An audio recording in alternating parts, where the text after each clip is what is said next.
चला जाए। जब अनिल विजय कह रहे हैं कि यूनियंस मान गई हैं, हड़ताल नहीं होगी, तो उस पर हम चर्चा करने वाले हैं। उससे पहले कुरुक्षेत्र हम आपको ले चलते हैं। सीएम नायब सैनी इस वक्त कुरुक्षेत्र में हैं। सीधी तस्वीरें आपको दिखा रहे हैं। सिखाती है और साथियों तिरंगा हमें राष्ट्र योग सिखाता है।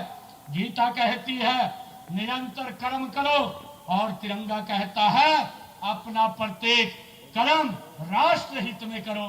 साथियों ये वो पवित्र भूमि है, इसलिए आज की यह यात्रा ये कर्तव्य से संकल्प तक और संकल्प से साथियों सिद्धि तक और सिद्धि से विकसित भारत तक साथियों पहुंचने वाली ये तिरंगा यात्रा है। मैं देश के यशस्वी प्रधानमंत्री आदरणीय नरेंद्र मोदी जी का अभिनंदन करता हूं कि उनके आह्वान पर हर घर तिरंगा एक जन अभियान व राष्ट्र उत्सव का साथियों बन चुका है। साथियों वर्ष 2022 में ये शुरू हुआ। इस अभियान ने राष्ट्रीय ध्वज के साथ प्रत्येक नागरिक के संबंध साथियों को अधिक आत्मीय बनाने का काम किया है। साथियों एक समय था जब तिरंगा केवल सरकारी भवनों पर दिखाई देता था। आज यह हर गली, हर गांव, हर छत और हर दुकान, हर भारतवासी के हृदय में साथियों लहराता हुआ ये तिरंगा दिखाई देता है। साथियों जब किसी गरीब की झोपड़ी, छोटी सी झोपड़ी पर तिरंगा फहराया लहराता हुआ देखा जाता है तो साथियों झोपड़ी भी भारत के स्वाभिमान का मंदिर बन जाती है।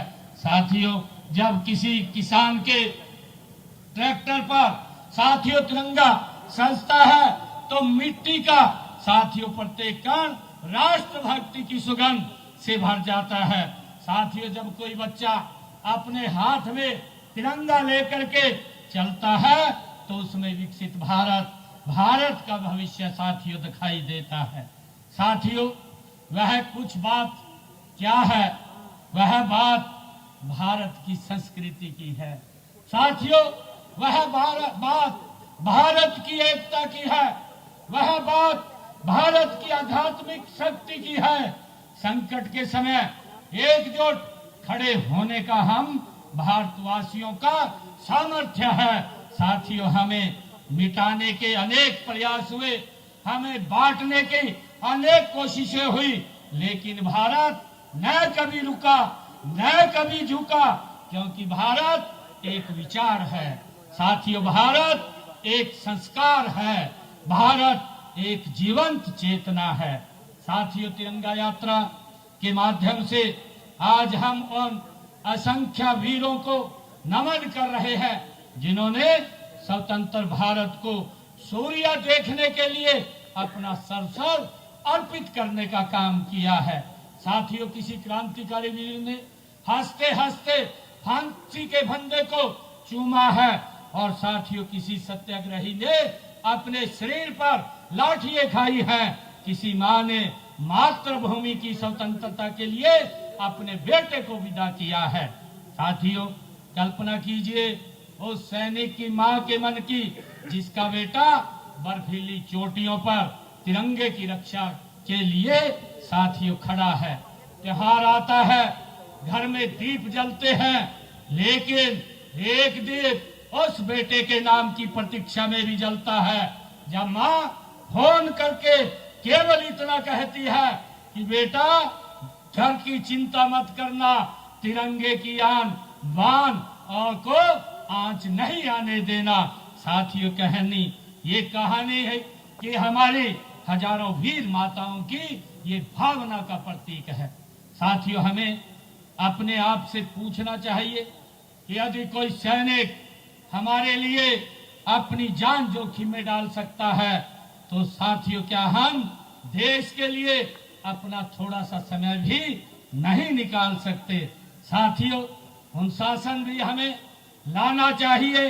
क्या हम ईमानदारी से अपना कर्तव्य नहीं निभा सकते? क्या हम स्वच्छता, जल संरक्षण, पर्यावरण रक्षा और सामाजिक सद्भाव के लिए अपना योगदान नहीं दे सकते? साथियों मुझे एक और दृश्य दिखाई देता है। गांव के एक छोटे से घर में पढ़ने वाली बेटी अपने कमरे की दीवार पर तिरंगा लगा करके कहती है कि एक दिन मैं भी इस देश का नाम रोशन करूंगी। साथियों, सीमित साधनों उसके संकल्प को सीमित नहीं कर पाते हैं। वह परिश्रम करती है, आगे बढ़ती है और विज्ञान, खेल, प्रशासन, उद्यम के क्षेत्र में भारत को गौरवान्वित करने का काम साथियों वो करती है। साथियों, स्वतंत्रता हमें विरासत में मिली है, लेकिन विकसित भारत हमें अपने परिश्रम से बनाना है। साथियों, देश के यशस्वी प्रधानमंत्री आदरणीय मोदी जी ने 2047 2047 तक भारत को विकसित राष्ट्र बनाने का संकल्प देश के सामने रखा है। वर्ष 2047 में जब साथियों स्वतंत्रता के 100 वर्ष पूरे होंगे, तब भारत कैसा होगा इसका निर्णय आज के हमारे कर्म करेंगे। साथियों, लहरों से डरकर नौका पार नहीं होती, कोशिश करने वालों की कभी हार नहीं होती। साथियों, विकसित भारत के इस विराट संकल्प में हरियाणा की भूमिका साथियों अत्यंत महत्वपूर्ण है। हमें अपने गांव को आधुनिक बनाना है, लेकिन अपनी संस्कृति को नहीं भूलना है। साथियों, हमें उद्योगों को आगे बढ़ाना है, लेकिन पर्यावरण की भी साथियों हमने उसको भी बचाना है। साथियों, हमें तकनीक को अपनाना है, लेकिन मानवीय संवेदनाओं को भी साथियों मजबूत रखना है। साथियों, आज मैं इस मंच से आह्वान भी करता हूं, हमारे किसान आधुनिक कृषि, प्राकृतिक खेती, जल संरक्षण और नवीन तकनीक के माध्यम से नई समृद्धि की साथियों कहानी लिखेंगे।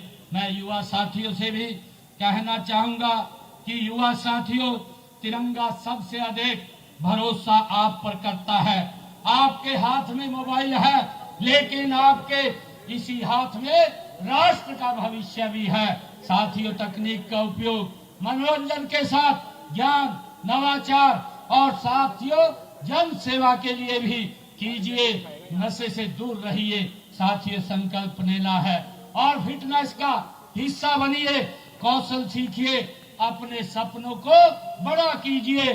साथियों, मैं आज आप सबके बीच में आज मुझे आने का कुरुक्षेत्र की इस धरती पर अवसर मिला है।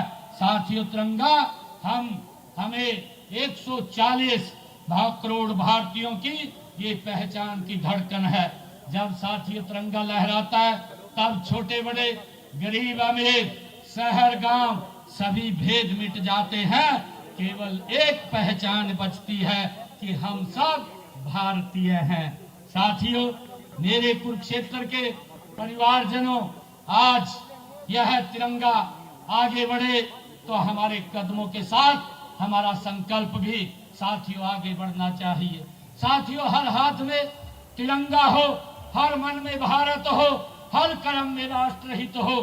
साथियों, तिरंगा हमारे घर की छत पर भी लहराए, हमारे चरित्र में भी वो दिखाई दे। साथियों, उसका केसरिया हमारे साहस में, उसका श्वेत हमारे सत्य में, उसका हरा हमारी समृद्धि में और उसका चक्कर निरंतर प्रगति में साथियों दिखाई दे। तभी हर घर तिरंगा, वास्तव में हर हृदय तिरंगा बनेगा। साथियों, हम ऐसा भारत बनाएंगे समृद्ध भी हो, संवेदनशील भी हो और साथियों शक्तिशाली भी हो और शांति प्रिय भी हो, आधुनिक भी हो, अपनी संस्कृति पर गर्व करने वाला हो। साथियों, मैं आप सबको आज इस अवसर पर बहुत बहुत बधाई और शुभकामनाएं देता हूं। साथियों, सोहनलाल द्विवेदी जी की एक कविता, उसकी कुछ पंक्तियां साथियों याद आ रही है। मैं आप उन पंक्तियों को बोल करके अपनी वाणी को विराम दूंगा। साथियों, लहर लहर तू मलय पवन में, लहर लहर तू मलय पवन में, फहर फहर तू नील गगन में, शहर शहर जग के आंगन में, सबसे ऊंचा महान जय राष्ट्रीय निशान। आप सबको बहुत बहुत बधाई, शुभकामनाएं। एक जोरदार जयकारे के साथ भारत माता के, भारत माता के वंदे वंदे वंदे। आप सबका बहुत बहुत धन्यवाद। एक अपील भी है, इस राष्ट्रीय तिरंगे के सम्मान में हम इसका विशेष ध्यान रखेंगे। कोई भी तिरंगा नीचे नहीं रहेगा या नीचे नहीं गिरेगा, उसको ऊपर उठा करके हम रखेंगे। ऐसी मेरी आप सबसे अपील है। और आराम से हम सब यहाँ से हमारा जो शहीदी स्मारक है वहां तक हम जाएंगे। आप सबका बहुत बहुत धन्यवाद। जय हिंद, जय भारत, जय हरियाणा। धन्यवाद सर। माननीय मुख्यमंत्री जी ने अपने भाषण के एक एक शब्द में हमें देश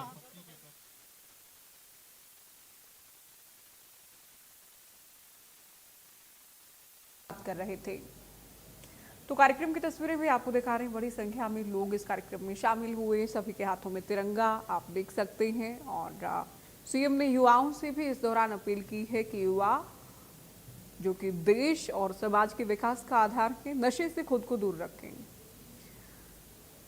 तो सीएम का ये संबोधन आपने कुरुक्षेत्र से सुना। चलिए एक बार फिर से अपने मुद्दे पर आते हैं। कुछ खास मेहमान हमारे साथ जुड़ेंगे। सफाई कर्मचारियों की हड़ताल जारी है, फायर कर्मचारी भी हड़ताल पर हैं। एक बड़ी राहत हरियाणा के लोगों के लिए हालांकि ये है कि बिजली कर्मचारियों ने 3 दिन की जो हड़ताल बुलाई थी उसे अब आगे 2 महीने के लिए बढ़ा दिया गया है। बैठक में बातों पर या मांगों पर सहमति बन गई है। विजेंद्र नेहरा जी, 2 महीने का वक्त दिया गया है कि 10 अक्टूबर तक हम पोस्टपोन करते हैं। ये ऐसा नहीं कि हम हड़ताल नहीं करेंगे, लेकिन